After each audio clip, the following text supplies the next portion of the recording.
C'est donc la reprise de la F1 à Spa-Francorchamps pour le Grand Prix de Belgique, et l'on a donc assisté à une superbe séance de qualification qui est le prémisse d'un superbe Grand Prix qui se profile. Bonjour à toutes et à tous, et bienvenue pour ce nouvel épisode de l'Overcut RF1, au cours duquel nous allons donc faire le débrief de cette séance de qualification qui a eu lieu en Belgique sur le circuit de Spa-Francorchamps. À travers la Q1, la Q2 et la Q3, nous allons donc voir quels sont les enseignements à tirer de cette séance de qualification. Puis nous verrons ce que l'on peut espérer pour le Grand Prix. On voit tout ça dans l'Overbrief.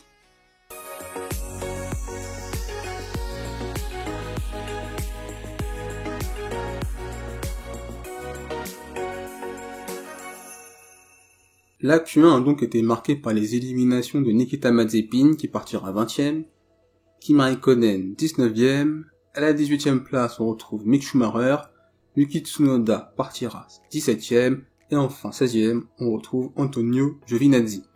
Pour les As qui partiront donc 20ème et 18ème, ces positions étaient attendues, et c'est donc la continuité de cette saison 2021, où les As sont les voitures les moins performantes du plateau. Ces conditions pluvieuses n'ont rien changé à cela. Il faut tout de même féliciter Mick Schumacher pour sa 18ème place, puisqu'il parvient tout de même à devancer Kimi Räikkönen, et il devance une nouvelle fois son coéquipier Nikita Mazepin. Pour Alfa Romeo, ce fut pour l'écurie suisse une mauvaise séance de qualification. Une nouvelle fois, Kimi Räikkönen a donc confirmé ses difficultés cette saison dans l'exercice du tour rapide, et les conditions climatiques ont amplifié ces difficultés par rapport à Antonio Giovinazzi, puisque lors de cette Q1, plus de 2 secondes séparent les deux pilotes Alfa Romeo à l'avantage du pilote italien, et que pour cette saison 2021, en 12 Grands Prix, Giovinazzi a terminé devant Räikkönen en qualification 9 fois sur 12.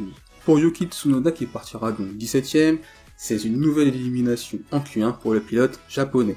Sa 7ème en 12 Grands Prix cette saison. Il a encore une fois manqué de constance dans ses performances. On a pu le voir tout au long de cette première partie de saison. Le pilote AlphaTauri est capable de faire de belles performances, mais aussi d'être absent, comme notamment en France, voire même à Imola. Et surtout le problème, c'est cette différence de performance entre lui et Pierre Gasly, plus le fait que l'AlphaTauri est censé lui permettre d'être performant et de faire mieux que ce qu'il fait pour l'instant. On peut tout de même nuancer en disant que il a tout de même peu roulé dans ce type de conditions, puisqu'il est rookie, et qu'hormis cette séance de qualification à Spa, la course en Hongrie et l'Empire Imola, il a très peu roulé dans des conditions pluie. Et du coup, face à un pilote expérimenté comme Gasly, cette différence dans ces conditions pluvieuses se ressent, et cela s'est vu au chrono, avec 2 secondes qui séparaient donc Tsunoda de Gasly à l'avantage du pilote français. Pour cette Q1, il est important donc de mentionner les belles performances de Norris et également de George Russell. On passe donc maintenant à la Q2 qui a donc été marquée par les éliminations de Lance Stroll qui partira 15ème.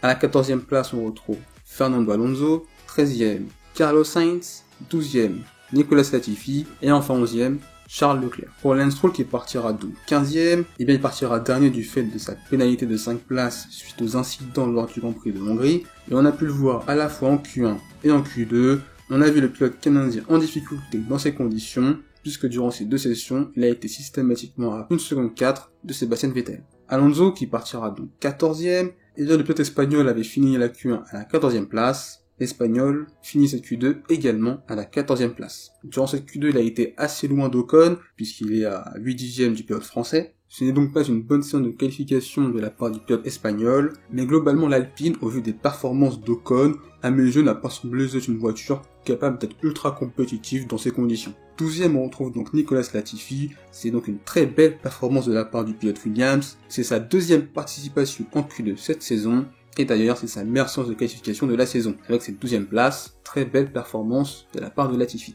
Et enfin, on va donc évoquer les pilotes Ferrari qui partiront donc 11ème pour Leclerc et 13ème pour Carlos Sainz. Et bien pour l'écurie italienne, cette séance de qualification fut difficile, avec comme je l'ai dit précédemment, l'élimination des 2 pilotes dès la Q2. Les 2 pilotes Ferrari n'ont pas été très à l'aise dans ces conditions, on a pu le voir à la fois en Q1 et en Q2.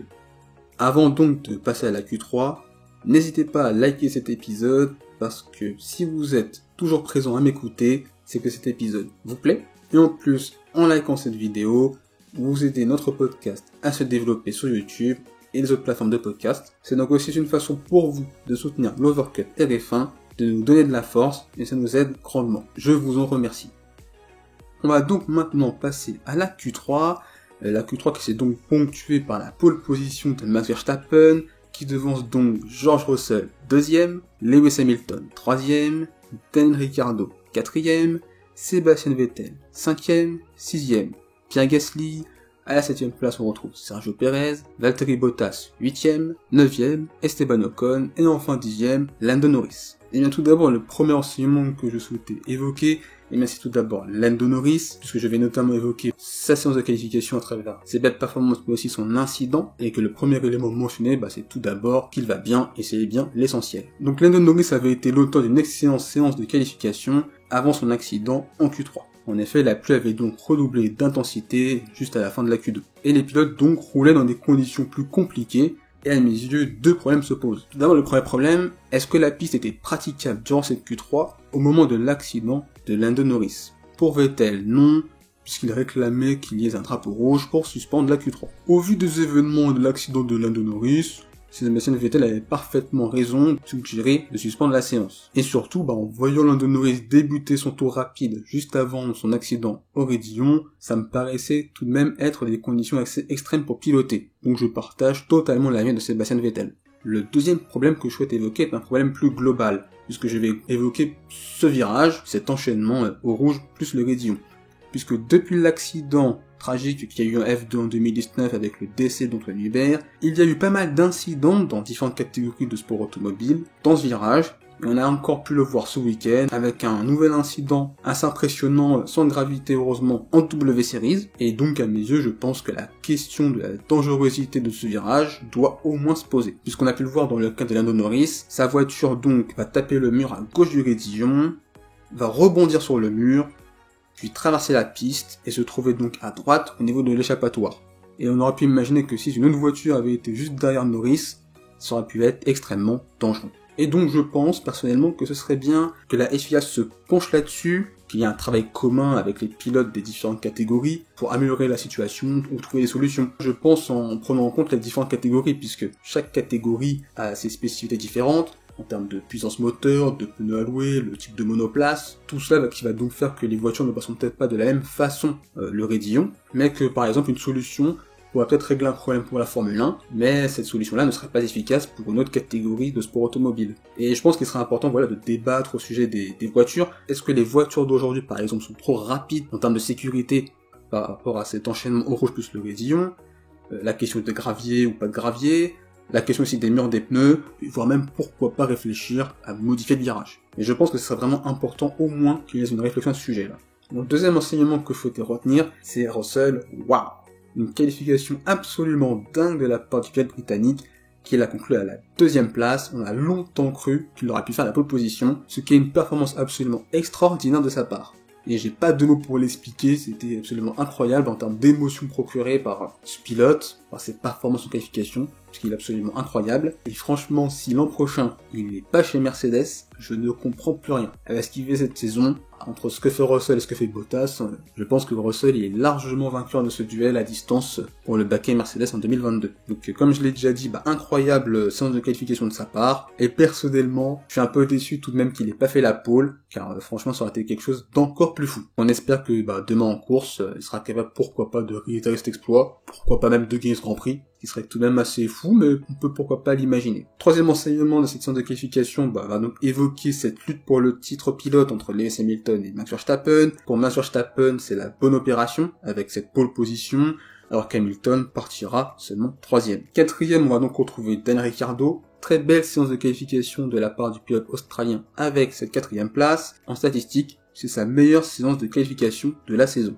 Pour Vettel qui partira 5e, c'est exactement la même chose. 5e place, meilleure performance en qualification cette saison. 6e, on va donc retrouver Pierre Gasly, toujours aussi régulier et performant avec son AlphaTauri. Et enfin, on va donc évoquer 7e et 8e, les numéros 2, Perez et Bottas, qui ont été en difficulté et qui ont été très très loin de leur coéquipier, puisqu'ils sont tous les deux à plus de 2 secondes respectivement d'Hamilton et Verstappen. Pour Bottas, ce n'est pas vraiment une surprise, puisque sous la pluie, on a pu le voir dans les courses précédentes, que dans ces conditions, il est très rarement performant, voire même il peut être catastrophique, comme on avait pu le voir notamment l'année dernière en Turquie. Et aujourd'hui, ça a encore été le cas pour lui. Et en plus, il partira 13e, donc pour le Grand Prix, la course s'annonce très compliquée pour lui. Et enfin 9e, on retrouvera donc Esteban Ocon à sa place, puisque durant ses qualifications, l'Alpine n'a pas été incroyable. Et maintenant, qu'est-ce qu'on peut espérer pour le Grand Prix? Eh bien, le premier paramètre important de mentionner, ce sera quelles seront les conditions climatiques que l'on aura demain en course.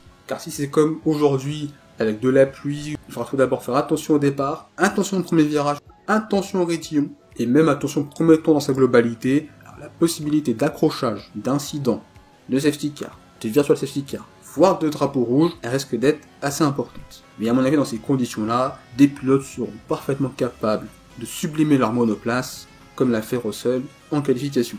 Et donc, il se peut qu'il y ait pas mal de surprises en course, et que la course soit totalement imprévisible. Il faudra notamment pour les pilotes et les écuries être à l'affût du moindre changement de conditions climatiques, comme par exemple, est-ce que la piste sera plus humide, moins humide, est-ce que la piste sera séchante, et stratégiquement, il faudra donc faire les bons choix au bon moment. Et on peut imaginer que si en très grande majorité, la course parvient à être dans des conditions séchantes, voire sèches, on sait parfaitement que les Mercedes et les Red Bull seront bien au-dessus, et que Russell pourrait par exemple malheureusement dégringoler. Mais malgré tout, aujourd'hui on a eu une superbe séance de qualification, et je pense que pour le Grand Prix, on peut assister à un Grand Prix totalement dingue. Et vous, qu'avez-vous donc pensé de cette séance de qualification? Quels sont pour vous les tops et les déceptions de cette séance de qualification? Quel est votre avis au sujet de l'accident de Lando Norris? Votre opinion globale au sujet du virage du raidillon? Qui pour vous remportera ce Grand Prix? Quel sera le podium, voire même votre top 5? N'hésitez pas à le partager en commentaire et sur mes réseaux sociaux, à la fois sur Facebook et Instagram. Il suffit juste de taper l'Overcut RF1 et vous nous trouverez. N'hésitez pas à partager cet épisode et à vous abonner. Je vous souhaite le meilleur. Salut!